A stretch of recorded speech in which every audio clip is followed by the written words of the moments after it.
გერმანიის ელჩი საქართველოში პეტერ ფიშერი კვლავ ქართული ოცნების კრიტიკის ადრესატია. ივანიშვილის გუნდის გაღიზიანება ფიშერის პროევროპულ აქციაზე გამოჩენას მოჰყვა, რომლის ამსახველი ფოტოც სოციალურ ქსელში გუშინ მოქალაქე მამუკა ცუცქირიძემ გაავრცელა. შალვა პაპუაშვილის თქმით, გერმანიის ელჩმა ქართული სახელმწიფო მორიგჯერზე მასხრა დაიგდო. ოცნების პარლამენტის თავმჯდომარემ პეტერ ფიშერი ვენის კონვენციის დარღვევაში დაადანაშაულა. უწყვეტი პროევროპული აქციის მონაწილეები კი ექსტრემისტებად და ეკლესიის მლანძღველებად გამოაცხადა. ეს ადამიანი უბრალოდ მასხარად იგდებს ქართულ სახელმწიფოს, მასხარად იგდებს ქართულ საზოგადოებას, მასხარად იგდებს ყველაფერს, რაც კი დაკავშირებულია დიპლომატიასთან. ისე რომ მას არ დაუგმია 4 ოქტომბრის შტურმი პრეზიდენტის სასახლეზე, გუშინ მივიდა და მხარდაჭერა გამოუცხადა ექსტრემისტებს, რომლებიც 4 ოქტომბრის შტურმის მონაწილეები იყვნენ. ეს ერთი.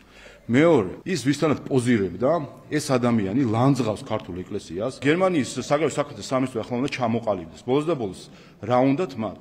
ამ კონსულტაციისთან დაბრუნების შემდეგ ჩვენ მქონდა იმედი, რომ გერმანიის ელჩი გააცნობიერებდა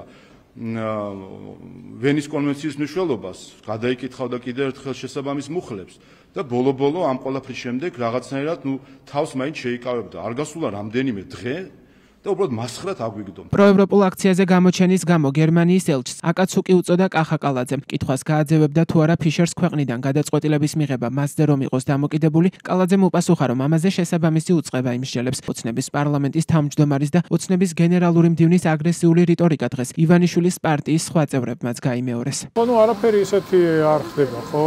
რაც არ გვინახავს, ჩვენ ვიცით რომ deep state-ს ყავს თავიანთი წარმომადგენლები ქვეყნის შიგნით, რომელიც უშუალოდ ხელმძღვანელობენ და არიგებენ ძალადობრივ ჯგუფებს, როგორ უნდა იმოქმედონ, სრულ კოორდინაციაში არიან.